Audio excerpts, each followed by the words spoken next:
You're listening to Flaunt. Find your sparkle and create a life you love after infidelity or betrayal. A podcast for women who've been betrayed by their intimate partner and want to turn their devastation into an invitation to reclaim themselves and their worth. Tune in weekly so you can start making sense of it all and learn how to be okay on the inside, no matter what goes on the outside. Download your free Betrayal Recovery Toolkit at betrayalrecoveryguide.com.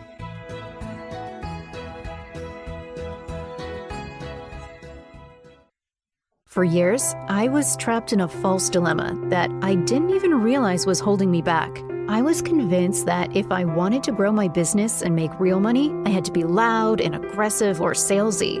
I thought integrity and profitability were on opposite sides of a fence, and I had to choose one or the other. I was essentially betraying my own power just to fit into what I thought the market wanted. That all changed when I started working with Soochen Low. Her upcoming book, From Servant Girl to Sovereign Queen, was the permission slip I never got. She helped me identify the root of my self-betrayal and showed me how to reclaim my sovereign power without losing my artist soul. If you're tired of having to choose between two unavoidable evils, don't just stay stuck. Take action. Check out happypositivesuccessful.com or the link in the show notes to book a sovereign wealth alignment session with Soochen. It was the exact step that helped me turn my middle path into a reality.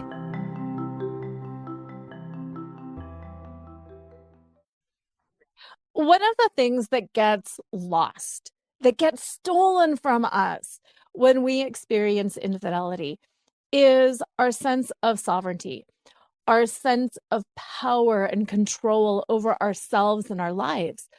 And part and parcel with that is this extreme financial fear. Oh my gosh, I'm suddenly on my own. I have to take care of everything. And when we're in that place of feeling like a victim, everything starts to implode. And then sometimes we just lock in on like logic. What makes sense? What doesn't make sense? And while as an attorney, I do believe in logic, I also believe in the power of creativity and opening ourselves up. I mean, that's the name of the show, Flaunt. Flaunt is about expansion. It's about joy. It's about growth. And that's what we're going to talk about today.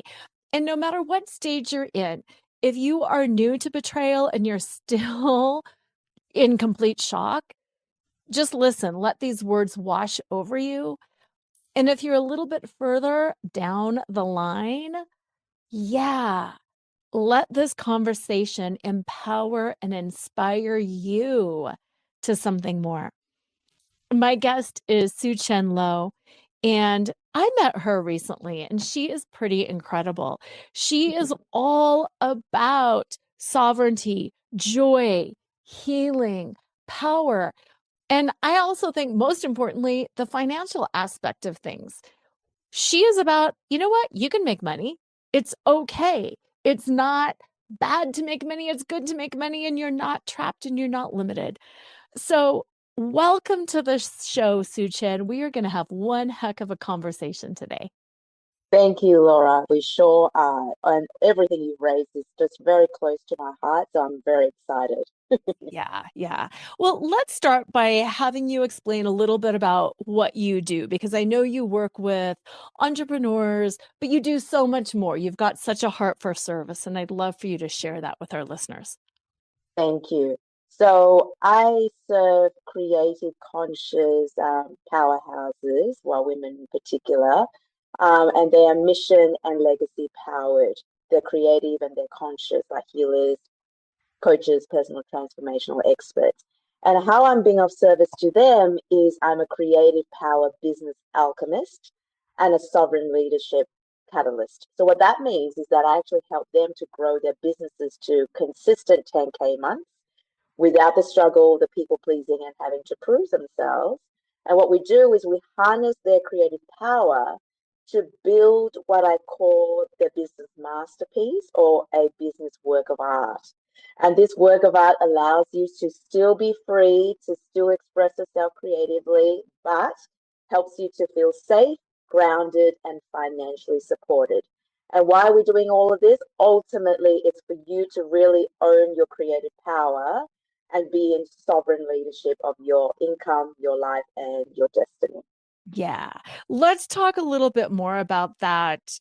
That I think the intersection of sovereignty and creativity, because Mm, sometimes I think we tend to make the power be masculine instead of feminine. mm, yeah. And I think there's some confusion sometimes in people's hearts and people's souls. How can I be feminine and powerful at the same time?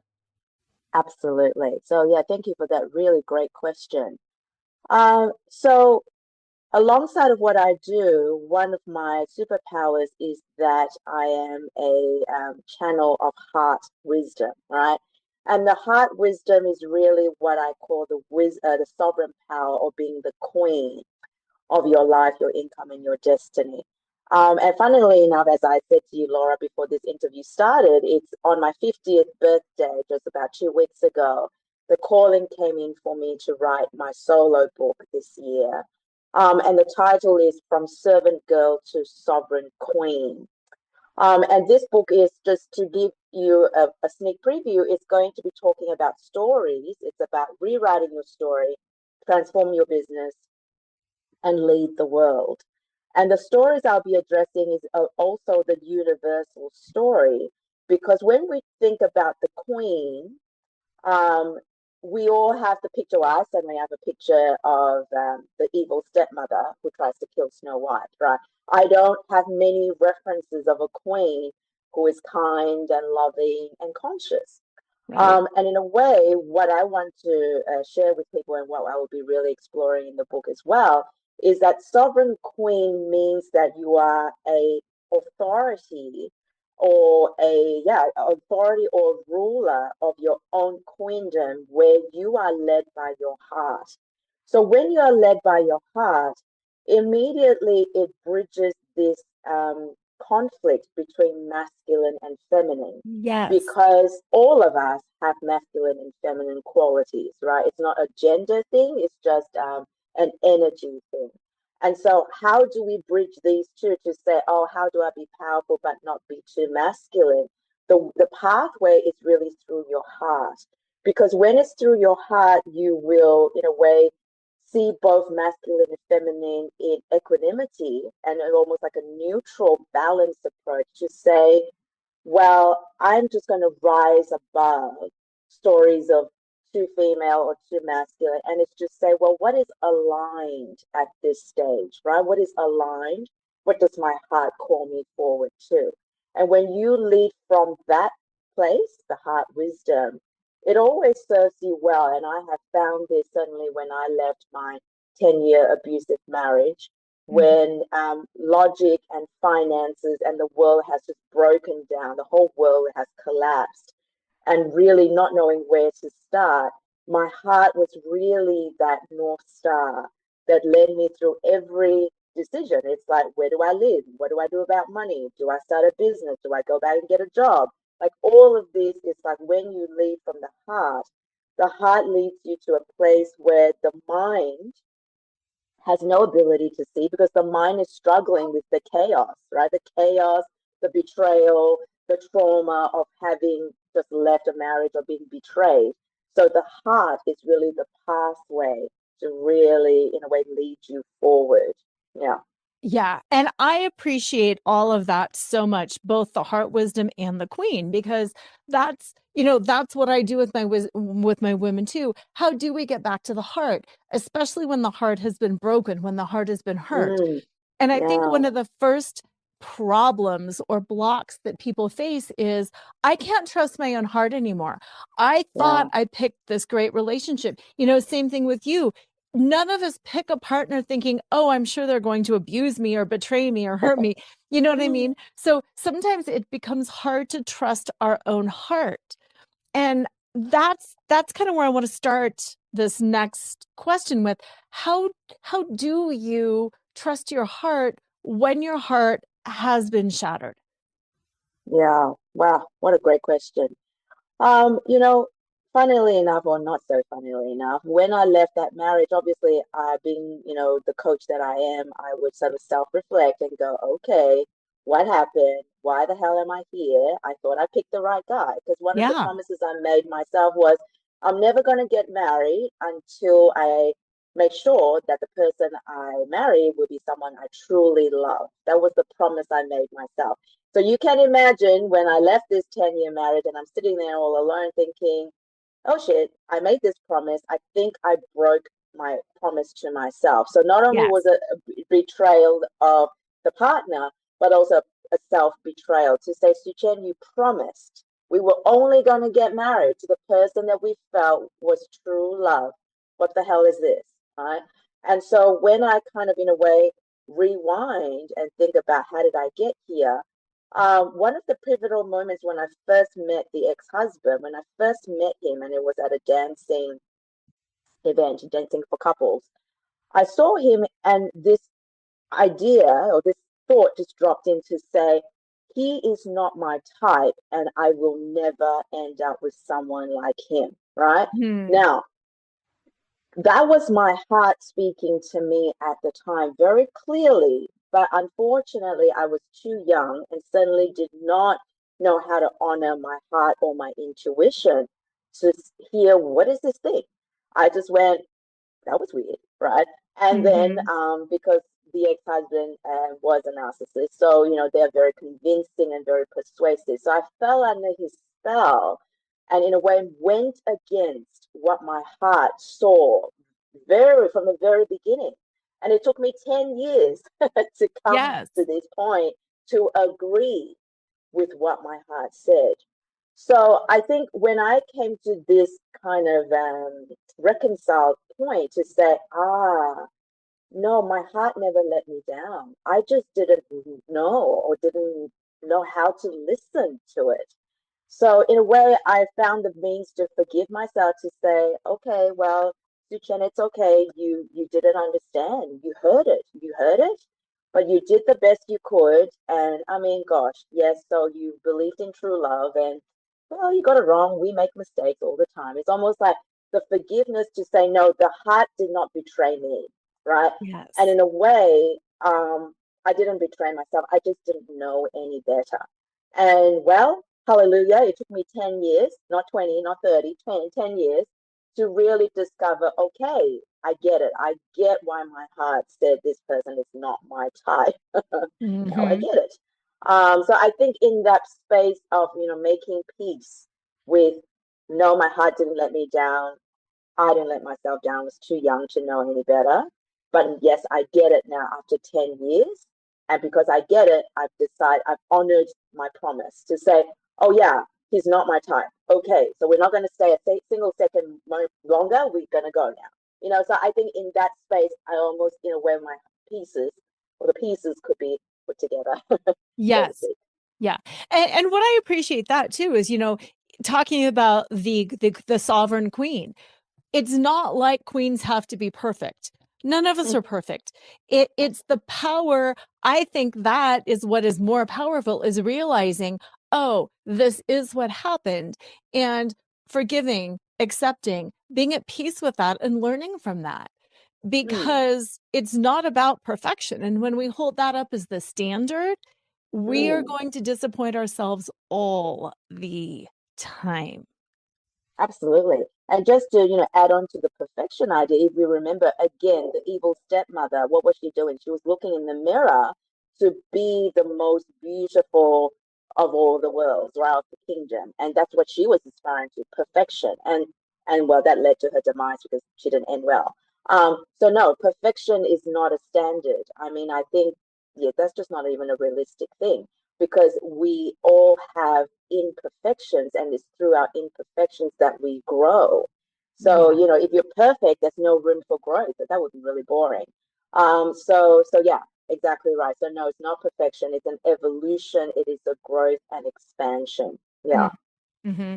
And that evolution piece, that's powerful too.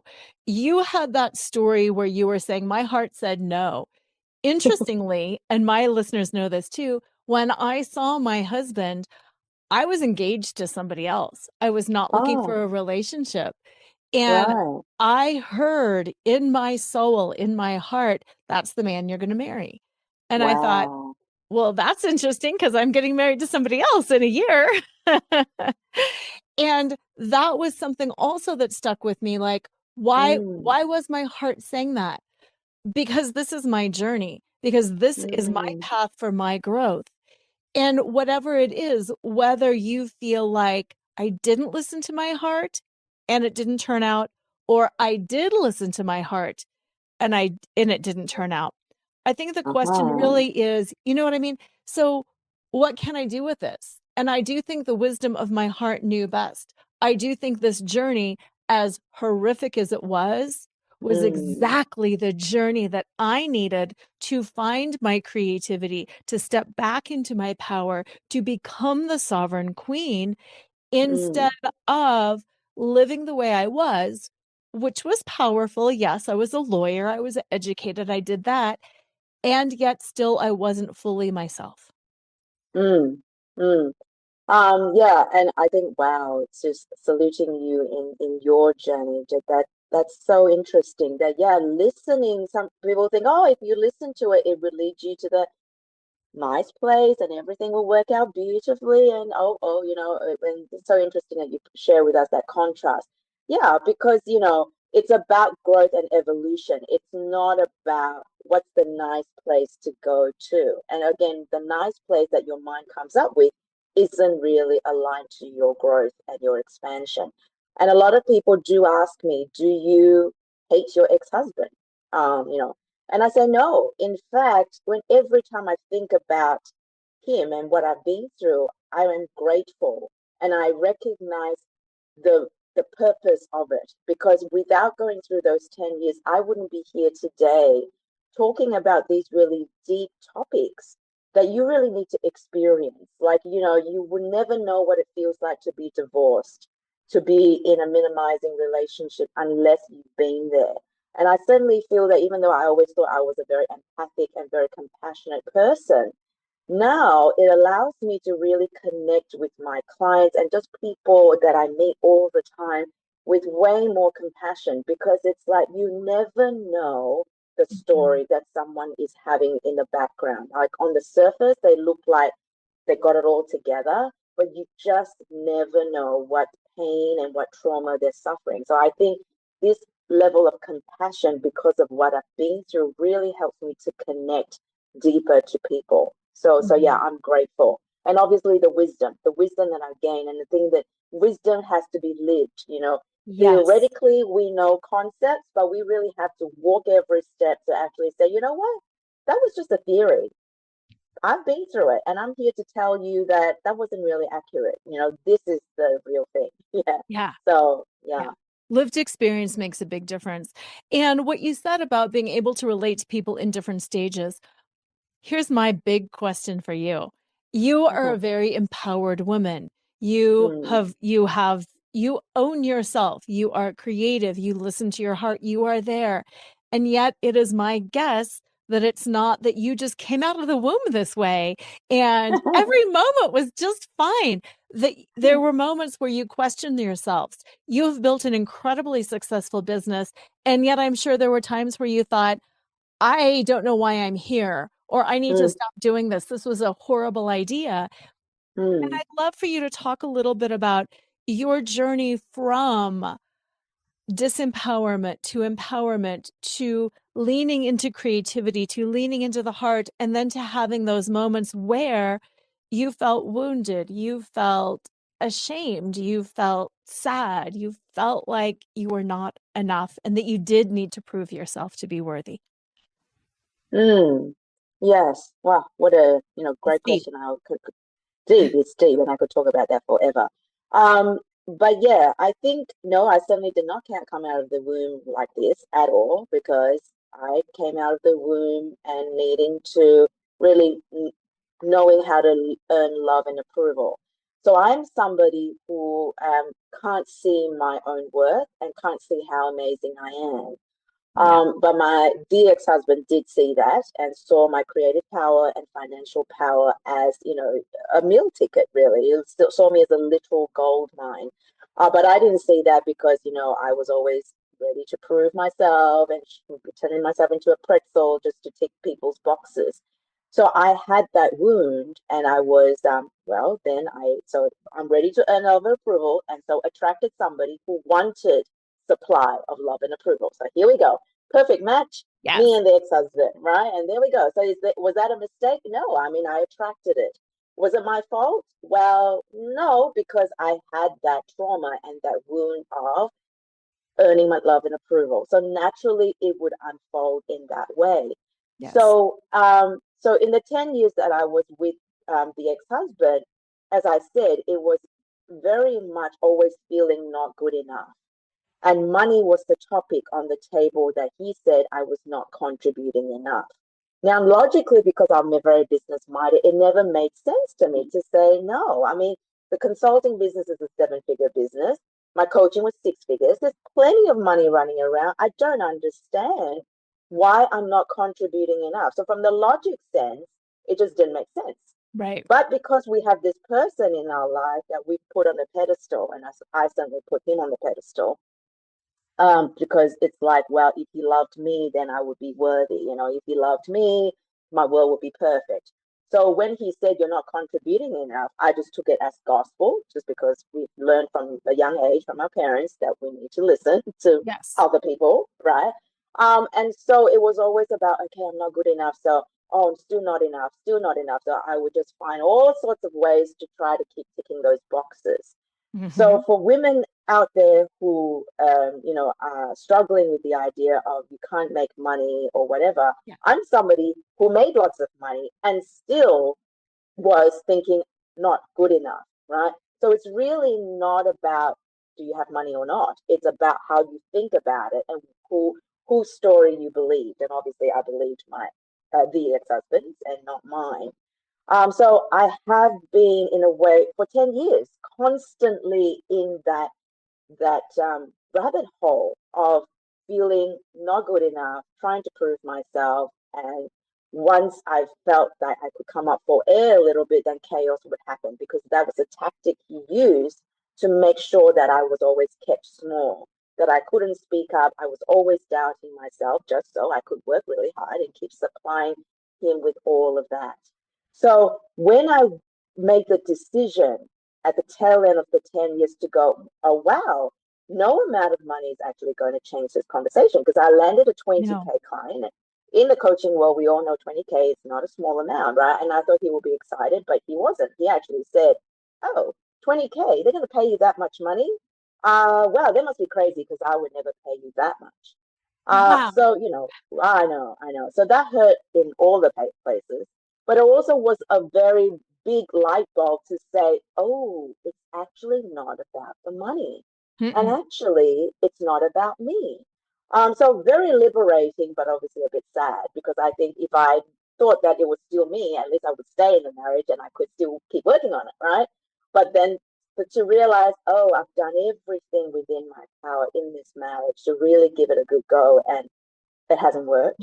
It's not going to work. It will continue to become worse as long as I stay here. So that's when the time to then, if I felt disempowered in a disempowering marriage, the time to walk out, you would kind of go, aren't you just going to go way rock bottom now? I mean, you're already at rock bottom. You're going to walk out, you're going to have nothing, not another place to live, no money, nothing. The whole identity, your whole world is just shot to pieces. Wouldn't you be at rock bottom? But I actually found it to be a place of liberation, because I thought, okay, you know what? Right, going to be homeless. Okay. Not going to have money. Okay. And I thought, you know what? That's going to be actually better than what I'm going through now. So it was almost at that point of 10 years of disempowerment and going even lower to rise to say, okay, I'm going. And the moment I left, a week later, and I shared this with you, Laura, through our coffee chat, it was like the universe really said to me, you're in the right place, because a 6-figure client called me over the phone. Never in the history of the 10 years in my marriage, I always prayed to God and I said, could you just please send me the money? If you send me the money, this would be solved. And in Mm-hmm. hindsight, if I received the money in that marriage, no, it wouldn't have been solved. I would be trapped forever because then it would prove to me that, oh, the money would keep me safe. No, it wouldn't. So when I left the marriage, that's when a six-figure client came through. And that changed my company. And, I reestablished my company. My finances went from red to black and just really living on my own terms for 4 years now. And like I said, 2 weeks ago, I turned 50. Now, when I reflect on this 50 is a milestone by any means. But I actually thought if I never made that decision to walk out 4 years ago, I don't think I would be here to see this 50. And I don't think I'm exaggerating, just because, I think I would have probably received a cancer diagnosis one Mm-hmm. day, just because of everything I've suffered. So yeah, I'm just saying that, and look, even recreating my company from scratch, even though it seemed like such a magical transformation, wasn't easy because No. I had to do the healing. There were days where I would be triggered by something and I'll be so scared my whole system would be tense. And I'll be wondering what the hell? I'm not there anymore. Why am I still so scared? And then I will have to obviously do the therapy on myself and work out what the hell happened. And 4 years was like that. Sometimes I will wake up from a nightmare because I would just dream of the ex-husband all over again.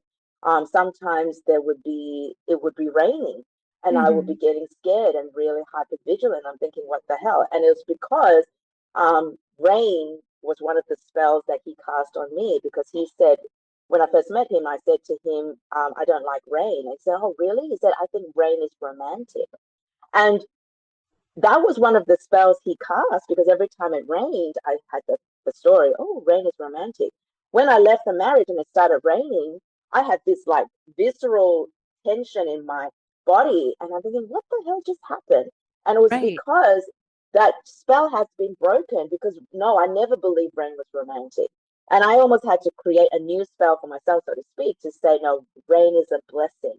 So now every time rain comes, I will go, rain is a blessing. So I have to recondition my mind and my whole system to adopt a new story.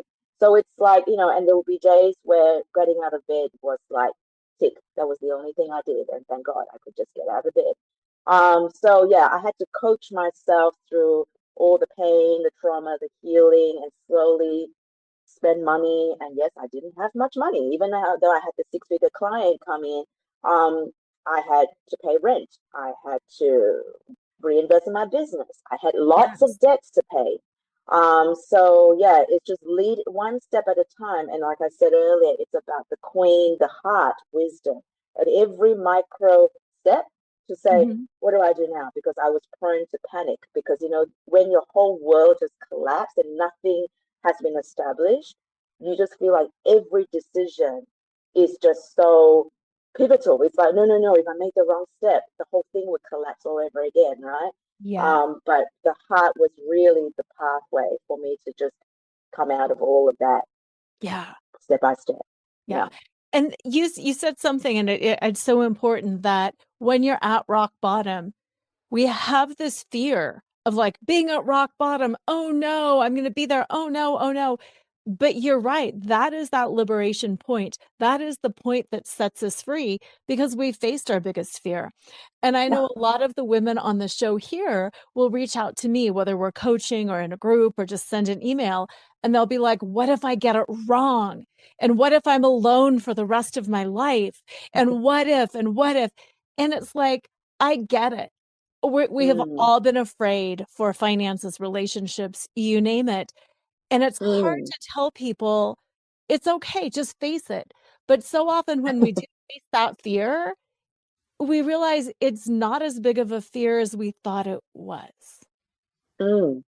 Mm, absolutely. I always remind myself because, I would get afraid of the teeniest things, like I said. And then I remember, oh, no, no, we survived that thing. There's nothing can be as bad as that. And we're still alive. We managed to walk out.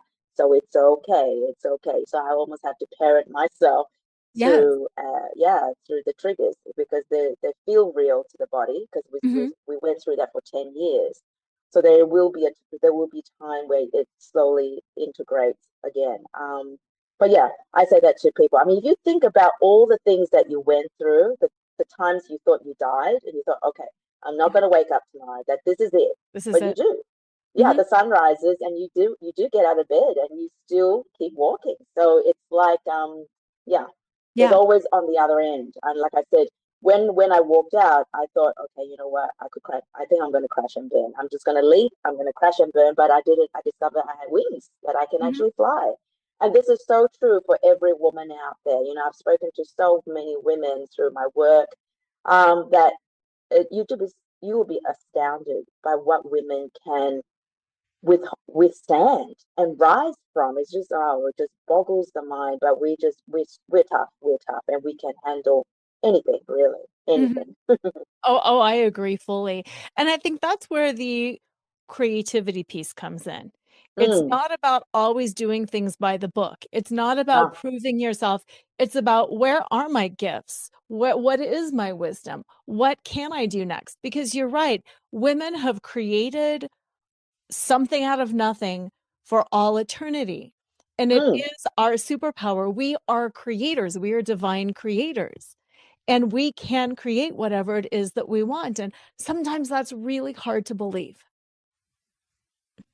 It sure is. I mean, if we take the example, not that I'm minimizing the men in any way, but it's like we were gifted the responsibility or the privilege to give birth to new life.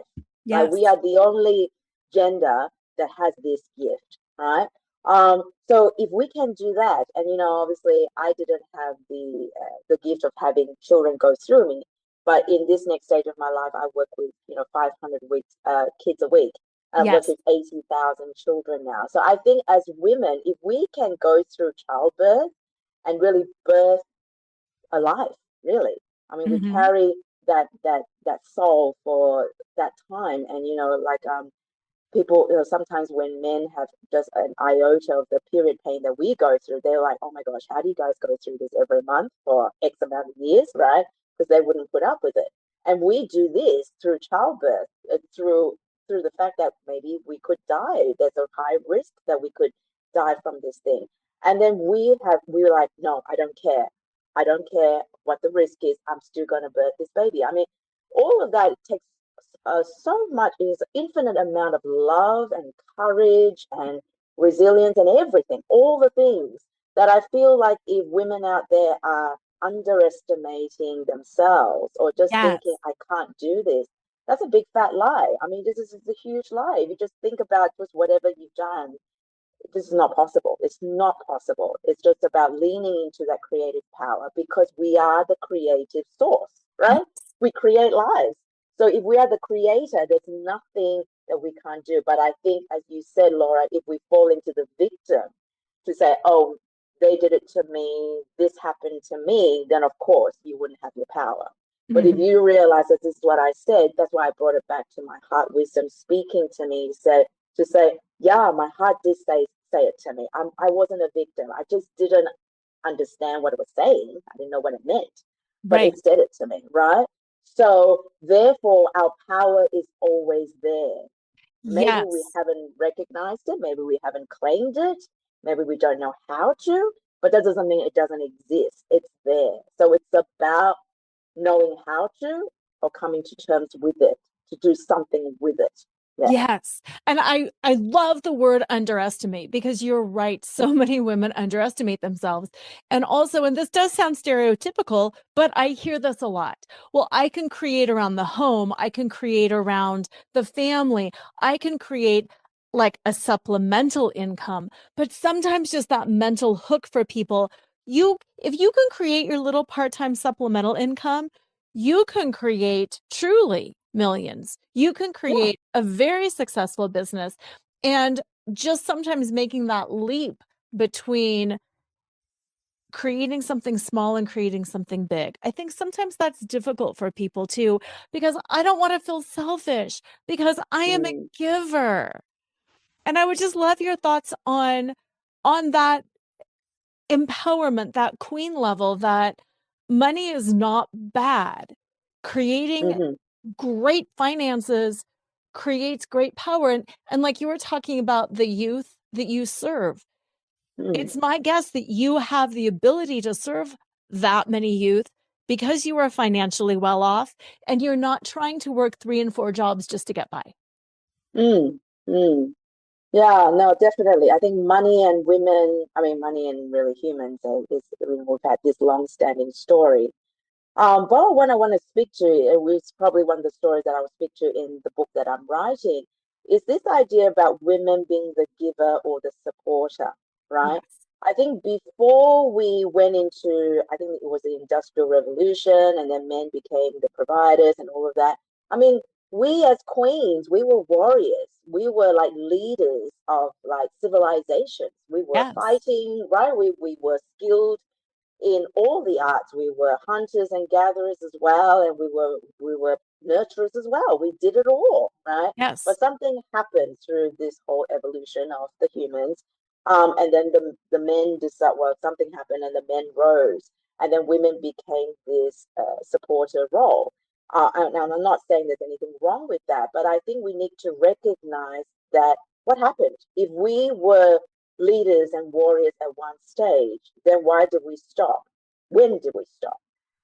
And my take on it is that there was a shift, and we call it the Dark Ages. There was a shift where I feel that the patriarchal leadership came into the forefront, and they needed to, in a way, market a story so that the women would, well, willingly become the supporters, right? Because they realized that if women continue to be in power, then where would the men be? And obviously they didn't know what to do with themselves, so they had to sell the story to say, oh no, you're just good for bringing babies into the life, and you're just good for being the wives, and the men are going to be the breadwinner and all of that, just so that we would willingly fall into that role. But that's Hmm. not the truth, and it doesn't have to be your truth. It's just the truth that's been marketed to us for centuries. But we have the willpower, suddenly the right to actually say, you know what, okay, that worked before, but it's not going to work for my story. Now, Hmm. my story, I'm rewriting my story. I'm saying that I get to do it all. Hmm. So, yeah, if I could make this income as a supplementary, how about just turn it over to the primary? I mean, it's Exactly. money is money, right? Money is money. So, and it's interesting because in my story, I was always the one who, like I said, he was trying to tell me you're not contributing enough. So it's almost like his was the primary income and mine was the supplementary. And yet I knew that his could only be the primary because I was actually, in a way, focusing all my energies to make his the primary, right? Yes. Problem was he didn't want to give me credit for any of that. Obviously, we know why now. But then it's like that doesn't change the fact that it is what it is. That a woman's power, when she channels her energy, her love, and her focus to a particular area, whether it's a husband or a project or a business, it thrives, it flourishes, Yes. right? Yes. So if you want to match energy for dollar, dollar for energy, there it is. You have the capacity to make money. And again, money is another thing that we've also put on the pedestal because we all made to feel bad and wrong because imagine if women were in power and had lots of money. Oh dear, what are we going to do with them, Right. right? Right. So it's like, how are we going to control them? So therefore, another story. Oh, money is bad. You can't have too much of it, just so that women will feel guilty and ashamed for having it and selfish, so that they could stay in their little spots. And I'm trying to say that energy is money. Money is energy. So if you're somebody who's really loving and very giving, well, there you go. You just Yeah. That's just money. You're loving with money, giving with money. And if you're a giver, it means you're a receiver too. Because a lot of women I feel say, Yes. oh, I love to give, but I can't receive. As if there's something wrong with that. I'm saying it's the same energy. So if you love to give, receiving is an energy too, which means you must love to receive too, right? Yes. So yeah, so I think, and I always say in my world, money is an amplifier of your creative power. The problem is a lot of people wait for money to tell them where to go. Oh, show me the money and then I'll do this. And I'm saying, no, no, no, you got to say, oh, money, I'm going here, so follow me, kind of thing, right? Yeah. And when you move, money will show up. And I discovered that all the time from rebuilding my life from negative, really negative, and then up to where I am now. Um, yeah. So Yeah. yes. I love that directive to move. When you move, you'll have to move. If you move in a direction and then you realize that's not exactly what I wanted, you can shift it. But that's Yeah, that agency. That's the sovereignty. Just move. Just move. yeah, yeah, Yeah. exactly. And I think, yeah, so for people who are in a decision paralysis to say, oh, what if I get it wrong? I always see, because of what has happened to me, I see it as a liberation because when I was in a marriage, I couldn't make my own decisions. Like he was controlling, Yes. everything had an opinion and a judgment about everything, whether it was right or wrong. Now in my new life, if I made a mistake, I'm like, yay, I get to make this mistake. I made it and I get to own it. I don't have anybody else telling me whether it's right or wrong or whatever. So I find it liberating, even in the mistakes. So, okay, you did something not quite right, just change. That's the Right. thing. You have the liberation, the freedom to change course.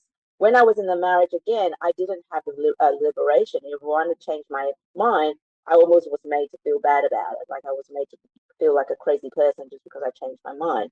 Again, in your as the sovereign queen, you get to do whatever you want. You want to change the next second, do it. You want to change it next month, do it. Who Do it. cares? I mean, you're the queen. I mean, you get to call the shots. That's the beauty of Yes. Yes. And it's not about being static. It's not about, I set up my life this one way and now it's going to it. be the same way every single day for the rest of my life. Now, No, no, no, no. exactly. Now, you coach people. I coach people. And Mm, I thought it was really interesting too when you were talking about your journey, you were talking about all the times that you self-coached. And I mm, really loved that because, again, I believe a queen self coaches. Yes, mm, we get input from other people. People need you. People need me because we can channel some of this wisdom. But then it's not about becoming dependent on you or becoming dependent on me. It's learning mm, enough. But then we have to constantly self coach. We have to constantly guide ourselves through things. And I would just mm. love some of your thoughts about that. Like, how do you get wisdom from other people and then continuously apply it to yourself when times get hard? What a great question. And I love what you're saying because, and I say this to my clients all the time, that my job is to, in a way, I think, help them to reclaim the powers that they already had within them, right? I'm not really teaching them anything new. I'm just helping them to kind of point to say, oh, have you looked at this? Did you know you have this? Did you know you can do this? Did you know you're this amazing, powerful person? Really, that's really what I'm doing through my methodology. Yes.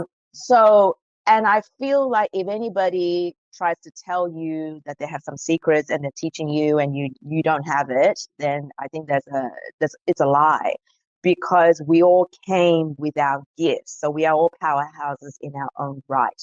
So if anybody tries to make you feel like you're dependent on them and without them, you just don't know anything, that's just somebody trying to, in a way, abuse their power over you. So when we recognize that, okay, we have it within us, then I would say to my clients that my job is to make sure that after our time together, you are independent of me. Otherwise, I wouldn't have done a great job, right? Because if you're still Right. coming back to me and going, oh, Soochen, I don't know what to do. Tell me what to do. I was like, oh, no, I haven't been a great coach at all. Um, Yes. yeah, because I'm here to help you to be sovereign, right? So that you know you have all the tools, all the skills, and all the wisdom to know that you can keep walking your journey in your sovereignty. So therefore, for me as a coach, what I do is I often reflect and watch other people's experiences. I will observe. And, fun fact, I love dramas like Chinese dramas, Korean dramas, Japanese dramas. Yes.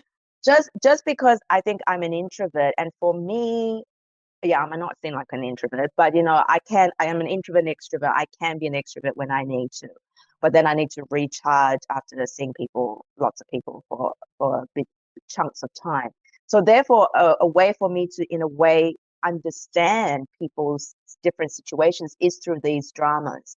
Because I get to observe when I see characters, I'm going, okay, she did this, and why did she pick this guy over that guy? And that guy looks like a narcissist in disguise. And I'm doing all of this because Mhm. I get this benefit of, in a way, reflecting on other people's experiences, and then using that as a way to reflect on myself, to actually Yes. say, okay, she did this. Wow, I really love that she did that. Now, why didn't I do that when I was her age? So I would do it like this, because in a way, as a coach, I feel like you're always honing your craft. Because to be of service to my clients, I really need to be from a position of where are they at, right? And I cannot Exactly. be, right, I can't be empathic and compassionate if I keep thinking that everybody should have already gotten it. Well, no, people don't get it. That's why there's a coach. Right. So it's, yeah. And then instead of me imposing my ideas on people, this is my way of, in a way, be able to reflect on people's experiences without having to say, talk to girlfriends and talk to too many people, because I'm an introvert. I just can't handle all of that energy. So it's like, then if I watch it through a screen, well, then I get, this massive tutorial of different people's experiences. But yeah, I'm constantly kind of questioning myself to say, that's really inspiring. And what is it that makes their relationship work? And why didn't it work in mine? And then, of course, sometimes it Mhm. might get me into a rabbit hole to say, oh dear, that wasn't a great decision that I made. And then, I grow and I rise from it. And Yes. then from there, I am able to serve my clients even better, because I kind of get to say, you've been there, you've done that. Yeah, me too. I've made that mistake too. And that helps me to connect to them, and they feel the authenticity in what I teach, Yes. because I've been there. I'm not preaching, right? I'm not preaching some idealistic concept. I've been through it. I've been through it, and I've risen from and come up the other side. So I feel like, yeah, self-coaching is definitely really critical. A lot of coaches, I feel like they know what to say to you, but they're not living it. And Mhm. because we as women, we can feel this. We feel when the vibe is off. We Yes. feel like, yeah, we feel like, okay, I hear her. She sounds really professional, but something is not quite right. I don't know what it is, right? Mhm. And there we go. That's listening to your heart when somebody tells you something. And I have to tell you a fun story, just while we're Oh, talking good. about intuition. So what happened was, I have, ever since I left my marriage, like I said, I've been so good to listen to my heart, that whether it's picking, do I go here, do I go there, do I stop, do I just don't do anything for the day, every little thing, I've learned to guide myself to trust my heart and my intuition. Yes. And I've done it to a fact, I think, to a point where it's almost become autopilot, that I don't even think about it. Then the other day, I was ordering a pair of shoes online. And I wanted it in a different color. So I thought, okay. So I looked my old pair of shoes for the sizing, and I thought, okay, well, if I just ordered the same number, I should be good.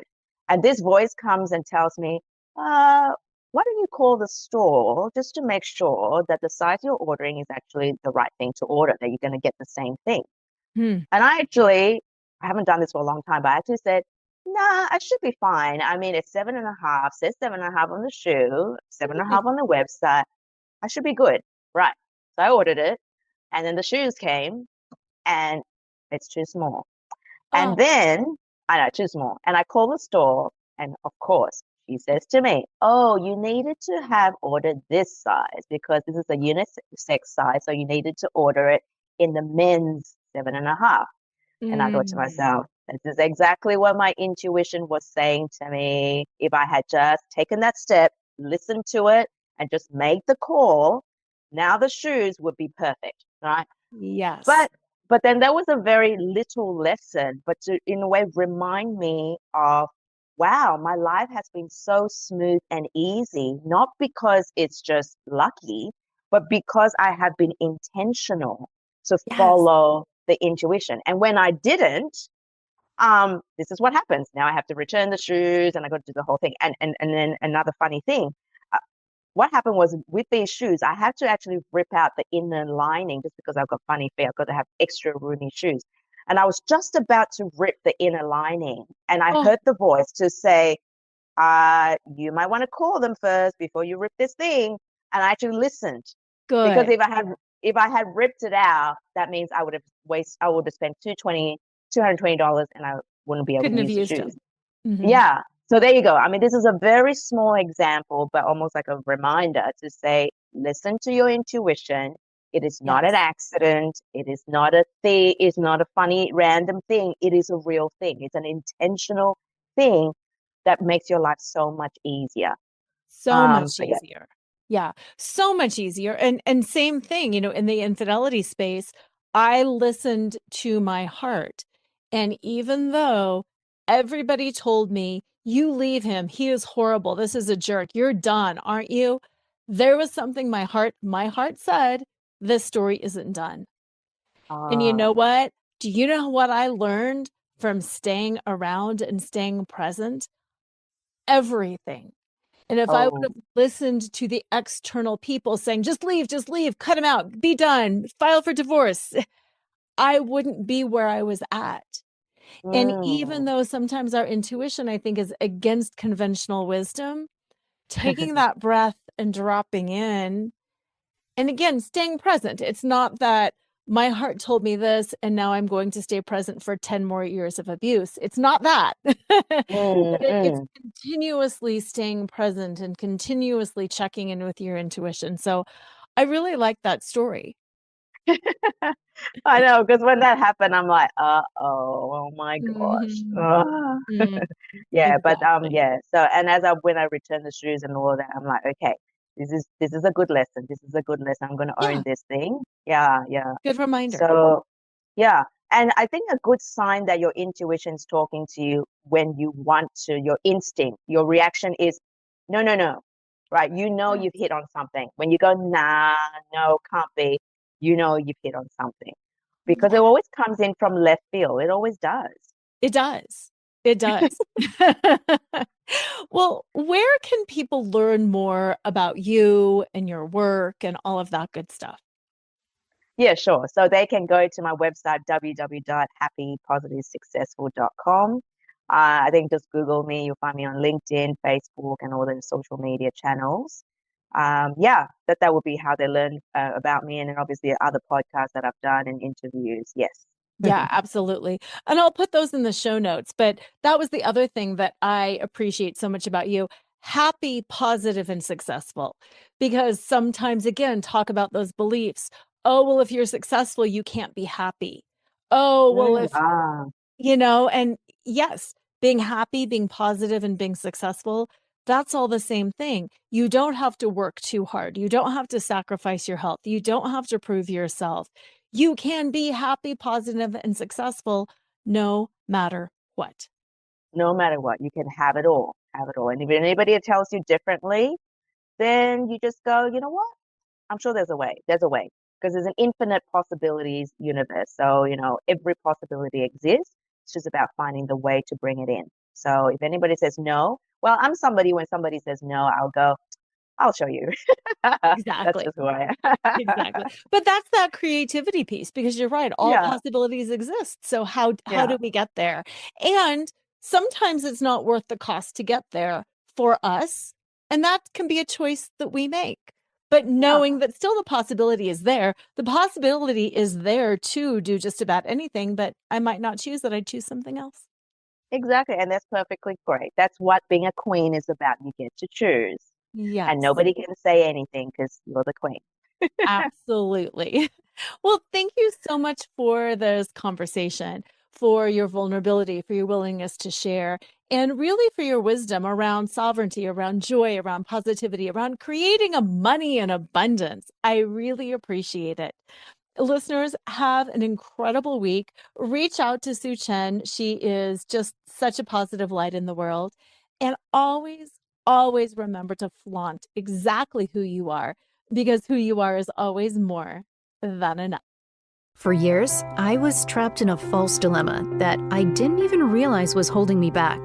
I was convinced that if I wanted to grow my business and make real money, I had to be loud and aggressive or salesy. I thought integrity and profitability were on opposite sides of a fence, and I had to choose one or the other. I was essentially betraying my own power just to fit into what I thought the market wanted. That all changed when I started working with Soochen Low. Her upcoming book, From Servant Girl to Sovereign Queen, was the permission slip I never got. She helped me identify the root of my self-betrayal and showed me how to reclaim my sovereign power without losing my artist soul. If you're tired of having to choose between two unavoidable evils, don't just stay stuck. Take action. Check out happypositivesuccessful.com or the link in the show notes to book a sovereign wealth alignment session with Soochen. It was the exact step that helped me turn my middle path into a reality.